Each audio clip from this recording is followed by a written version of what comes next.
Урматтуу телекөрүүчүлөр, кезекте жуманын эң маанилүү жаңылыктары. Партиялар биригишпейт дегендер жаңылышты. Кеч болсо да, партиялар биригишпейт, биргеликте иш алып барбайт деген коомдук талкууну, ой пикирди эске алып, саясий партиялар шайлоонун алдында элге жалган убада берүү темасында биригишишти. Бөлүнүп жагылууга, жиктешүүгө даяр турган, шылтоо таппай турган кыргыз коомчулугу Мадинадан чыккан 242 маршрут канча мүнөттө Ош базарына жетип барат деген темада 2 күндөн бери кызуу талкуу улантып, кайым айтышууга чейин жетип жатышат. Эң кызыгы, соц тармактардагы кызуу бул талаш тартышка, талкууга өмүрү Бишкекте жашап көрбөгөн 10 миңдеген кыргызстандыктар дагы өздөрүнүн ой пикирлерин билдиришти.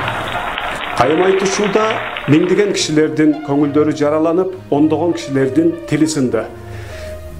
Өчүп турум брачка. Мен түшүнбөгөнүм, Жээнбеков эмне кылып отурат өзү? Чыгып айтып койсо болот да. 242 маршрут Мадинадан мынанча мүнөттө Ош базарына жетип барат деп. Башка эмне иши бар? Эмне кылып отурат? Ушул кыйын ушуну айткан. Коомдук жиктешүүнү, чыңалууну жогорку деңгээлде кармап турууну өзүбүзгө озуйпа катары көргөн биз дагы кезектеги жиктештирүүчү теманы коомдук талкууга сунуп берели деп чечтик. Анда көңүлүңүздөрдү бурабыз. Анжелика тамак жасап жатып, сары май колдонобу же сливочный майбы?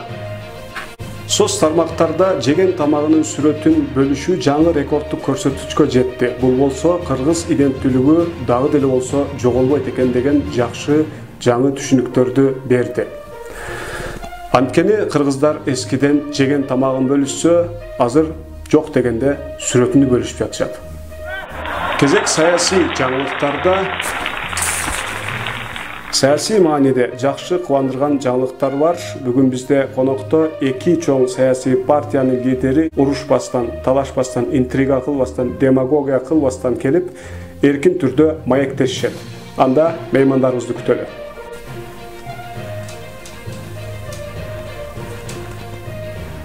Келиңиздер. Мен жокпу? Макул анда. Өзүңүздөр көргөндөй, биз мындай деңгээлге жетиш үчүн али көп күтүп калат окшойбуз. Ушунун соңуна чыктык. Көрүшкөнчө аман болуңуздар.